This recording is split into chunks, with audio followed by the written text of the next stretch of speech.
Labdien! Pie jums viesojas jauns raidījums Eko ziņas. Joprojām tirdzniecībā nonāk bērnu rotaļlietas ar paaugstinātu ftalātu daudzumu. Valsts vides dienas sadarbībā ar konsorciju RTS Heivoja uzsācis sanācijas darbus, kas beidzot ļaus ierobežot šķidro bīstamo atkritumu izgāstu Jelgavā. 61% pazīstamāko firmu lūpu krāsas satur svinu. Patērētāju tiesību aizsardzības centrs uzskata, ka veikalos esošās krāsas var iegādāties un lietot droši. Latvijā šobrīd oficiāli reģistrēti 65 ekoloģiskie veikali. Visās 46 oficiālajās peldvietās šobrīd peldēties ir atļauts, tā ziņo Veselības inspekcija. Patērētāju tiesību aizsardzības centrs vērš uzmanību, ka joprojām tirdzniecībā nonāk bērnu rotaļlietas ar paaugstinātu ftalātu daudzumu. Kaut gan pašu patērētāju sūdzību skaits nav liels attiecībā uz rotaļlietām, jo cilvēki bieži vien pat neiedomājas, ka mīļais lācīte vai plasmasas pīlīte ir tas, kas bērnam izraisīs alerģiju. Patērētāju tiesību aizsardzības centrs bērnu rotaļlietas ir iekļāvis kā prioritāro preču grupu, kas pārbaudāms pēc pašas valsts iestādes iniciatīvas.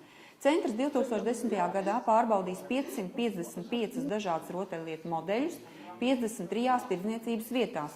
223 modeļiem konstatētas dažāda veida nepilnības. Kopumā tika apturēta 48 rotaļlietu realizācija, jo tās nebija nodrošinātas ar atbilstības apliecinājumu CI atbilstības marķējumu.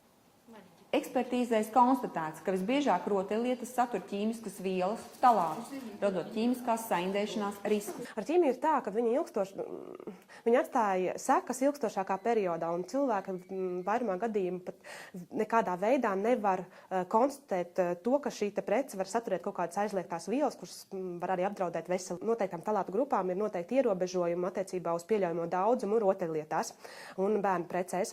Paši par sevi, lai saprastu, kas ir ftalāts, ir tā, ka viņu lieto PVC savienojumu mīkstināšanai, respektīvi biežāk tātad plasmasai un plasmasas izstrādājumiem krāsvielās. Lai bērni būtu drošībā, pieredzējuši tirdzniecības speciālisti iesaka pirms rotaļlietas iegādes pievērst uzmanību vismaz 4 faktoriem. Katrai Latvijas tirgu pieļautai rotaļlietai ir jābūt šis te obligāts CE marķījums. Šis marķījums ir apliecinājums par to, ka rotaļlieta tiek pārbaudīta, ka viņa nesatur plasmasa ftalātus, ka krāsas nav kaitīgas, materiāli viss ir droši un tā mantiņa neizraisa nekādu kaitījumu bērnu veselībai. Ja rotaļlieta ir smalkas detaļas, jābūt obligāti brīdinājumiem, ka tas satur smalkas detaļas un pastāv visi aizrīšanas riski. Ja rotaļlieta ir kaut kādas šņūres, garas vai kas, tad arī viņam jābūt noteikta garuma, lai tas nerāda bērnam kaut kādus traucējumu veselībai un drošībai.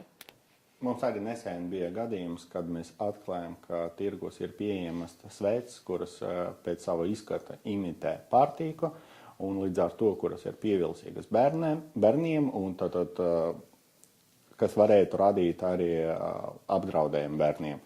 Līdz ar to mēs izsekojam to piegādes ķēdi un arī aizliedzam šādus produktus te Latvijā un visus tos izņēmam no tirgus un iznīcinājam.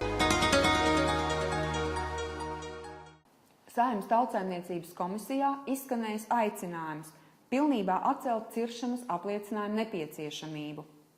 Zemkopības ministrs Jānis Dūklaus uzskata, ka meža īpašniekiem jādod lielākas tiesības tā apsaimniekošanā. Vai lielākas rīcības brīvības došana privāto meža īpašniekiem nesamazinās biotopu masu Latvijā. Pēc dabas fonda speciālistu domām biotopu platības vairs aizņem tikai 4% no Latvijas teritorijas. To skaits no 100% 2005. gadā ir samazinājies uz 95% pēc iestāšanās Eiropas Savienībā. Visaktuālākā tā lieta ir tieši valstī piederošajos mežos, jo tādas ekoloģiskās vēstures dēļ ir sanācis tā, ka tie senatnīgākie, tie dabiskākie meži pārsvarā koncentrējas tieši valsts mežos, bet privāti mežos ir pārsvarā aizauguši lauksaimniecības zemes, un tur ir mazāk varbūtība, ka būs šīs dabas vērtības. Biotopu saglabāšana un aizsardzība ir tikai un vienīgi pašas Latvijas ziņā. Biotopu procentuālās teritorijas ziņā Latvija ieņem pēdējo vietu valstu vidū. To ir krietni mazāk salīdzinoši ar Dāniju, Somiju vai Igauniju. Parasti jau tiek teikts, ka Latvija ir ļoti bagāta ar savu neskārto dabu un tam līdzīgi. Jāsaka, ka šajā meža biotopu daudzuma sakarā mēs esam pēdējie savā reģionā jau šobrīd. Jo, ja mēs salīdzinām, cik daudz šie biotopi aizņem no valsts kopējās platības, tad mums viņi ir palikuši mazāk. Gan mazāk par Somiju, mazāk par Zviedriju, mazāk par Igauniju, mazāk par Lietuvu. Saglabāt biotopus tādā pat apmērā Latvija uzņēmās iestājoties Eiropas Savienībā. Šobrīd Latvija nepilda pati savus solījumus, kas dokumentālā veidā noformulēti starptautiski.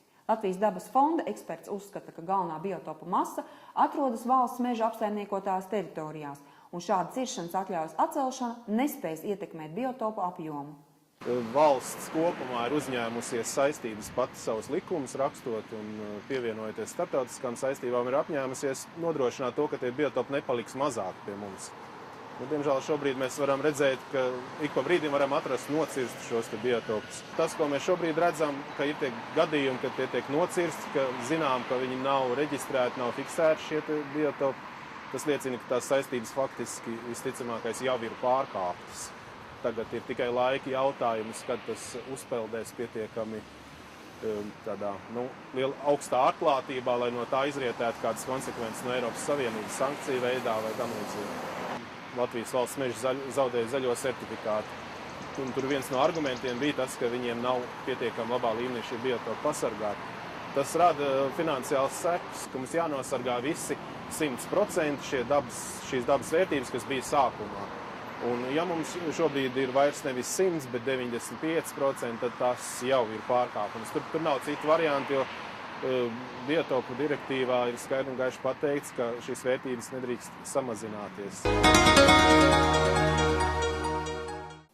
Pastāv minimāls risks, ka radioaktīva pārtika no Japānas vai jau kuras citas radioaktīvas piesārņotas vietas varētu ienākt Latvijas teritorijā. Tā apgalvo pārtikas un veterinārā dienesta speciālisti. To nodrošina Eiropas komisijas regulas prasība izpilde un kravu pārbaudas uz robežu ar speciāliem aparātiem. Eiropā robeža nepastāv, ja? Bet tā kā Latvija ir ārējā robeža, Eiropas Savienības ārējā robeža Latvija arī ir, tad attiecīgi no trešām valstīm visi produkti tiek pārbaudīti uz robežu. Vai dokumentāli, vai uz aizdomu pamatu var ņemt paraugi, ja? Un katrā ziņā šie produkti tiek kontrolēti. Eiropas komisija šā gada 11. aprīlī pieņēma komisijas īstenošanas regulu, ar ko pēc avārijas Fukushimas atomelektrostacijā paredz īpašus nosacījumus, kur reglamentē Japānas izcelsmes pārtikas un barības importu un pārtikas un barības sūtījumus no Japānas. Radioaktīvo piesārņojumu uz Eiropas Savienības robežas, konkrēti, ja tā ir Latvijas ārējā Eiropas Savienības robeža, šo radioaktīvo piesārņojumu kontrolē pārtikas veterināra dienesta sanitāro robežu inspekcija. Manā rīcībā nav informācija, ka būtu konstatēts radioaktīvs piesārņojums uz Latvijas robežas produktiem, kas ievesti no Japānas. Joda, cēzija un plutonija radionuklīdu piesārņotība pārtikā vai barībā ar speciāliem aparātiem nosaka pārtikas kravai šķērsojot robežu. Pārtikas un veterinārais dienests informē, ka šogad nav vēl bijis neviens gadījums, ka tiktu konstatēta radioaktīva preču krava. Valsts vides dienests sadarbībā ar konsorciju RTS Heivoja uzsācis sanācijas darbus, kas beidzot ļaus ierobežot šķidro bīstamo atkritumu izgāstuvi Jelgavā, kas ilgus gadus nebija nošķirta no sabiedrības. Ik viens bez ierobežojuma gadiem varēja klejot pa bijušās ādu apstrādes rūpnīcas kosmosa bīstamo atkritumu glabātos teritoriju un bīstamajos dīķos zvejot tur noslīcinātos akumulatorus. Šobrīd bīstamo teritoriju ierobežos ar žogu, iekapsulēs bīstamās vielas saturošos cietos pastaveida atkritumus un izveidos monitoringa sistēmu. To paredz realizējamais projekts, kur izmaksas ir 2,4 miljonu lati, no kurām 70% finansē ERAF un 30% valsts budžets. Bīstamie atkritumi ir tik daudz, ka tur ir visādi hromi un niķeļi un tas, kas ir radies tieši ādu apstrādes procesa rezultātā. Un visi šie šķidrie, tie smagie metāli no ādu apstrādes fabrikas tika vesti un vienkārši šeit dīķos apglabāti.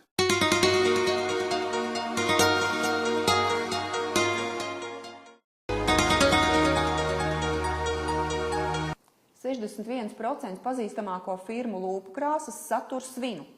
Tā liecina apvienības kampaņa par drošu kosmētiku veiktais pētījums.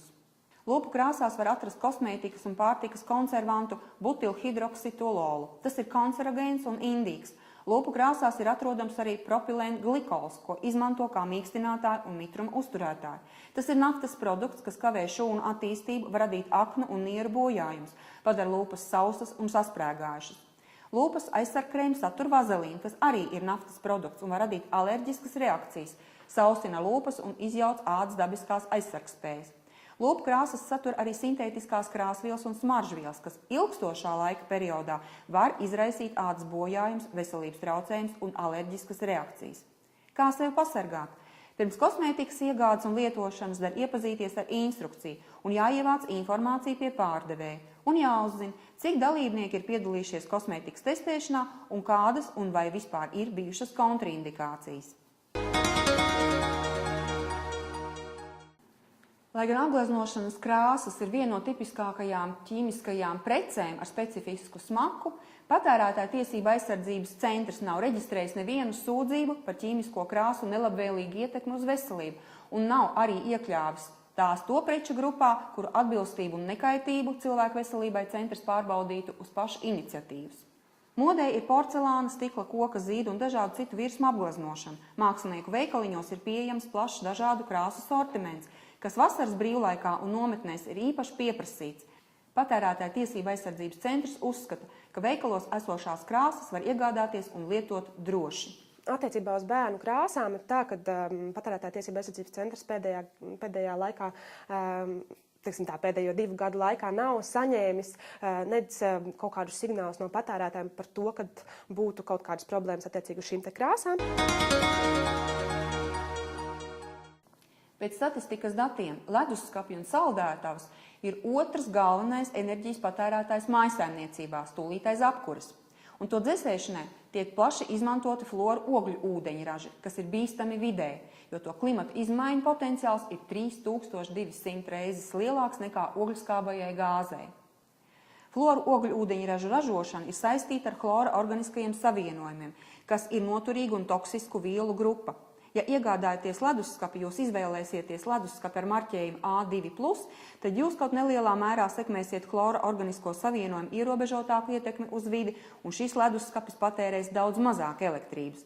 Lielākā daļa firmu, kas ražo leduskapis, ir specializējušies tā saucamās baltās tehnikas ražošanā, un ir kompānijas, kas paralēli sadzīves tehnikas ražošanai, darbojas arī citos biznesos. Piemēram, Valenbergu ģimene, kurai pieder Electrolux un ASV firma General Electric, kā arī Bosch un Siemens darbojas arī dambi celtniecībā un iegulda militārajā un kodolrūpniecībā.